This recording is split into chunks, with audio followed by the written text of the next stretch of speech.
since it's your getaway day, we need your pick. So let's assume here, number 1 overall to Tennessee, Cam Ward. 2, Travis Hunter to the Browns, and Abdul Carter goes 3. Zoe, you are on the clock. Who are you taking? The 2 minutes of tension that the Patriots fans are going to feel when they see on the screen the pick is in, and it's not announced yet. And then they go to the New England war room, and guess what? You got a high-fiving each other, hugging. Someone's on the phone. Vrabel's on the phone. Then he hands it to Mr. Kraft. Then he talks to the pick. And the other guy that's on the other end of that line will be Will Campbell, number 4 to the Patriots. Left tackle. That's where he's starting, and we're going to figure it out from there. That's the feeling. That's the vibe I get from down there, that they like him. They spend a lot of time with him.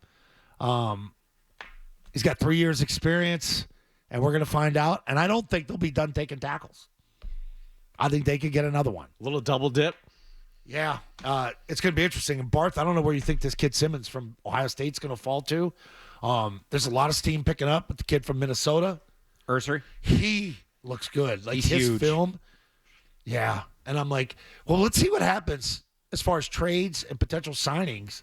Because there's things that can happen with veterans in this league. Like Josh McDaniels had the former left tackle as captain. This kid's 6'9". We talked about him looking at a picture and video of him. That looks like a left tackle. That looks like a real legit left tackle. Here goes my phone. It's already beeping. That's great. Yeah, a lot of people agree with me on that. So, but I do feel like pick number 1 is going to be Will Campbell. I just think call it what you want, call it a reach. It's a need pick. All right, so if your tackles are atrocious, you need it. If you're a draft nerd, today is your day. 617-779-0985, because we have our Mel Kiper Jr. in here. Barth, Mel Kiper eats a pumpkin pie every day for breakfast. Do you have like a quirk you're going to lean on moving forward here? You got to like really separate. Yeah? I've never heard that. Really? Yeah. That's like a common story. T-Bone, back me up on this. I eat pie. a common story. I eat pie for breakfast every day. I just not pumpkin pie. Oh. I don't know that I have anything like that, no. All right. Okay. Evaluate the you pick put then. whipped cream on it? Will Campbell. I don't know. I don't know. If You have no quirks whatsoever. No quirks. 0, yeah. Straight down the Quirkless. board. Barth, what do you do when you get up? That's his You like- quirk. No quirk. Do you sleep with like a Lindy's All-American guide next to you? No. Do you have that? Give me that sounder again for the draft. Is that your ringtone on your alarm clock? That should be my alarm on Thursday. Yeah. I Time like to get that. I up. like that. Time to get up and send some digital content to Louth. Let's go. That still reminds me of like the Saturday afternoon draft, though. Oh, yeah. Oh, there's nothing better. Just 8 hours of that. Oh, I love it. All right, Barth. Back when the He just draft falls was asleep draft. to I had 12 rounds when I was ASMR. drafting. ASMR of workouts. ASMR of just filling out draft cards. All right, Barth. Pro days. Evaluate the Campbell pick for the Patriots if that's who they wind up taking. It's a good pick. If Carter and Hunter are gone, there's a real case to be made. He's the best player on the board. He also plays the biggest position in need, which happens to be a premium position. I'm not as worried about the measurables as some people because I think he knows how to play within his frame. It's not like he's going out of his way to overcompensate. I think when you watch him play, he played in the SEC at a high level.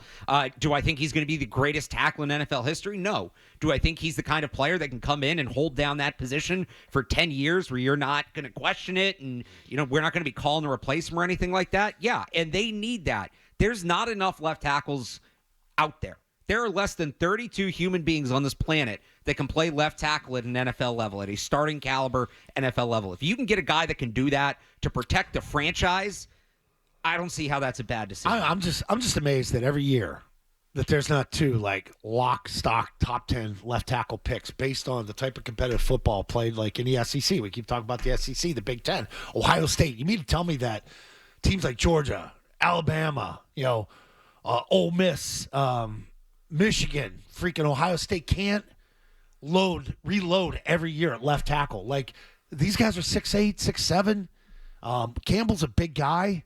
I don't know if he's the best available athlete on the board. See, or best available player, like you said. That you could argue there's multiple players. There's people that said that Genty's one of those guys. And I'm not picking a running back at 4. But I do know this. You're not running a West Coast offense. So if Campbell is the pick, you're not just coming in and telling him, you got to play on what you know. You got 3 former head coaches. You got the head coach, and Mike Vrabel's been a former head coach. Yeah. Josh McDaniels, he's called plays, he's a coordinator, but he's been a head coach twice elsewhere. Didn't work out, but he knows protections, and he's not going to leave this kid on an island. And you have Doug Marrone, a former head coach. It's a pretty good offensive line coach. And I know Scar's been consulting there. So the combination of those four to work with this kid and to put him in a good position to where you don't expose him, you should be able to help him from the get-go. And he's not somebody that's going to have a big learning curve. LSU runs a pretty pro-style offense. To what you were saying, why can't these schools churn through tackles? Some of it is the way they play. Everybody's doing this RPO, gun heavy. So they don't come off the ball then. Right. You're not blocking the way you usually do. There's also like less practice time and things like that. But he's playing as NFL relevant of a game as you'll find among the top tackles in this draft. Like what Membu was doing, Missouri, one, did not throw the ball as much in general, and two, was much more RPO play action heavy than LSU was. Yeah. So Campbell, there's going to be less of a transition, not just that he's not moving sides like Membu is, but the play style is going to be more similar as well. All right, so Chad Graff over The Athletic did a sort of a mailbag yesterday, and he brought up a comp that I hadn't heard yet, Barth, and that was back in 2015. Washington took Brandon Sheriff, 5th overall, out of Iowa, stud left tackle at the time, and measurements essentially the same exact thing as Will Campbell in terms of weight, speed, explosiveness. Both had short arms, and halfway through his rookie season, they transitioned him to guard. And he wound up being a great guard for Washington, but didn't stick at tackle. I mean, is that a realistic concern here that you're going to see Will Campbell as a guard sooner rather than later if you wind up taking him 4th overall? So I think if they look at it as a team and say, yeah, we're 50-50 or whether 50-50 whether he's a guard or tackle, you don't take him at that point because you need a tackle, right? If they think he's a tackle and then you get into it a little bit and you realize he can't play it and they just got the evaluation wrong, I mean, that's always a possibility. But with Carter and Hunter gone, everybody in those top 8-10 players have significant questions. That's just this draft. Show me a player that's a sure thing in this draft, and I'll tell you to take him at 4. He doesn't exist. So you can bet on that. You can bet on Armand Membu switching sides. How's that gone for them recently, moving right tackles to left? You could bet on Tet McMillan, but he has athleticism questions. Again, how have the less than ideal athletic wide receivers worked out for them? Genty's a running back. There's positional value questions. Tyler Warren's older and a late breakout player. There's positional value questions there. Your 2 highest paid players on the roster are defensive tackles. Are you going to add another one who, by the way, is also undersized in Mason Graham? I mean, I can go on and on and on, right? You're going to have to deal with the question that you can't just wait and not pick. What do you just let the clock run out and let everybody else decide for you? The Vikings did that a few years ago. The right? Vikings very famously did that. So I'm not saying Will Campbell isn't without question. Whose question would you rather deal with? I will take, for the upside that's presented, I will take the risk that comes with Will Campbell versus the risk that comes with any of those other players. That was Adam Schefter saying, don't rule out Shedeur Sanders at 3. We had McShay on earlier this week. Bullcrap. Said the same thing, that he's hearing that maybe there's some people inside the building there in New York that are still kind of pulling for him. Also, McShay said if there's going to be somebody that falls dramatically, it's going to be Shedeur Sanders. Joe, you're not buying it. Ike falls. I watched some more of his stuff last night. Now, he is accurate. He throws an accurate ball. I don't think that people at the next level understand, like when these kids come up, like how hard it's going to be. I heard Cam Newton talking about this with Hunter too. He goes, just give me a team. And someone said, well, give me Cleveland Browns. He goes, okay, so say he goes to Cleveland. You know he's going to go up against every day in practice, an all-pro corner. And then say you want to play defense, okay, then they're going to have to defend Jerry Jeudy in practice. He's like, that's night and day from anything he's seen at the level before him. His body will get taxed. And Cam's right on that. Like, you will eventually get worn down. You'll get injured, and it'll wear on you because you're going at 110 RPMs every play at this next level. Like, there are plays he could have taken off and glided or just thrown the hand up. Like, you just can't throw the hand up. Randy Moss is the only guy that can really throw the hand up. Yeah. Brady would say it and he'd put it to him. Same thing with Culpepper when he was with the Vikings. Sanders isn't the most fit guy when you look at him, too. You know, he's not cut up. And not that you have to beat the next level, but like all these other quarterbacks, yoked. Stacked. Like, his arm isn't like super impressive. His accuracy is, his processing is. Which means things have to be perfect around him. I think like he's a lot like Quinn Ewers. Like, you put talent around him. Like, schedule wasn't that tough that Colorado played, but he had really good fast receivers, and you lay the ball. Like, when you're running post patterns and you sort of cut the field in half, it's a 2-man route, and they pretty much predetermine a read for you. But his Sanders is pretty good when it breaks down. Like, I give him credit for it. I like the kid. I don't think he's top 4 pick. That's all. So, especially at that position, like you can't reach, and you don't want to be like what the Jets were when they went and got Wilson at 2, and now here they are stuck again, back in mediocrity. Daniel Jones at 6 overall for the Giants back in the day. See, and that's the thing. They already effed up the Daniel Jones thing. Like, now you're going to get the shakes and the shivers. Like, oh, God, they're going to do it again with Sanders. I don't think he's worthy of the top 5 pick. That's all. I see him falling. I wouldn't be shocked if Jackson Dart goes before him. Yeah, McShay said that he liked People are Jackson saying, like, the Dart Rams, going to New Orleans. Sanders could follow the Rams out. Like, I think New Orleans or the Rams could get Dart. And then you sit him behind Matt Stafford for a year or two and develop him. And you're off and running with the kid. See, I think for New Orleans, like I wonder if Jalen Milroe is more in play for them because Kellen Moore can do some of that stuff he did with Jalen Hurts, right, and kind of translate it. Milroe's going to the draft, right? He's actually their person.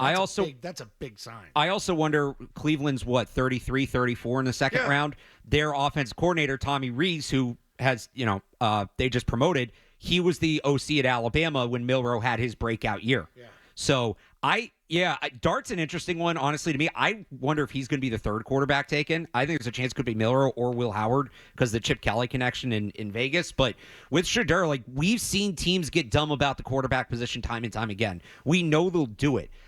I don't think he's worth a top 5 pick. I don't know if he'll go top 5, but when I hear kind of the noise coming out of New York the last few weeks, somebody probably higher up than the general manager is in there saying, what do you mean we're not taking a quarterback? Like, we need a face of this franchise. Shedeur certainly checks that box, but then you have the people who were there for the Daniel Jones experience worried that they're just running it back. But this is the pick. A quarterback pick is that we all know, like, ownership will get involved there. How do you take Sanders if Carter's sitting there?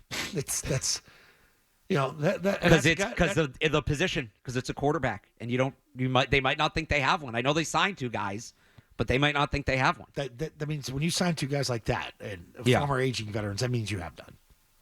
Right. But you've got a coach and a GM that are sort of dead men walking. And it's a jump year for them. Either you're making it or you're getting fired. So I've compared what the Giants might do at quarterback to what the Patriots did at left tackle last year. They don't have a clear answer. So what if the thought is just, well, if we get as many bodies as possible, somebody's got to pop. Right, we'll cobble this thing together and we'll ride the hot hand and I'm not saying that's take one in the second round then. Well, true. And again, I'm not take Carter, and then get your Howard or your Jackson Dart or Milroe. So I'm not saying that's the right approach, but I wonder if that's kind of what they're going to be forced into doing because they probably have to make the playoffs to save their jobs. Absolutely. And if you're going to make the playoffs, taking Shedeur Sanders 3 overall, it doesn't feel like that's going to get you any closer to actually being a playoff team, right? Like, don't you want an impact guy like an Abdul Carter? And I would also think for a young quarterback coming in that's going to compete, there's a big difference in terms of just pressure and expectations if you're taken in the second round as Jackson Dart versus Shedeur Sanders going 3 overall. So this is what they should do. Like, you're exactly right. I've seen too many teams get very stupid about the quarterback position in the past that I don't think there's anything the Giants could do quarterback-wise that would surprise me. Quarterback in the first, quarterback in the second, 2 quarterbacks, Rodgers. I don't think anything would surprise me. We'll get to Aaron Rodgers coming up in just a bit because he had quite the interesting interview with Pat McAfee yesterday. No question about that.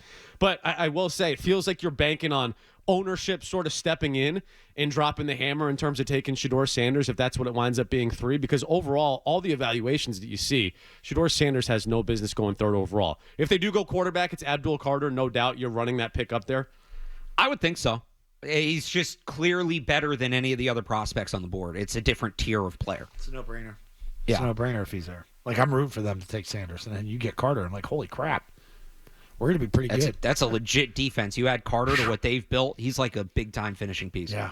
We spent some time last week, Barth, talking about Walker out of Georgia. How does he compare to Abdul Carter? Because we've heard that there might be some off-the-field things when it comes to Carter and maybe sort of just a show-up-on-Sunday type of guy, and he certainly shows up. But when it comes to Walker, he's everything that you want in terms of, and I forget who, it might have been Burt Breer that said that he would move in with, or that might have been Will Campbell, but same type of thing where it's everything you could possibly want in terms of defensive leader if you bring in Walker to your locker room. Yeah, that's definitely a big part of it. They get compared because they both sort of play 2 positions. The difference is Carter was an off-ball linebacker and moved full-time to edge and kind of really worked on that over the last year.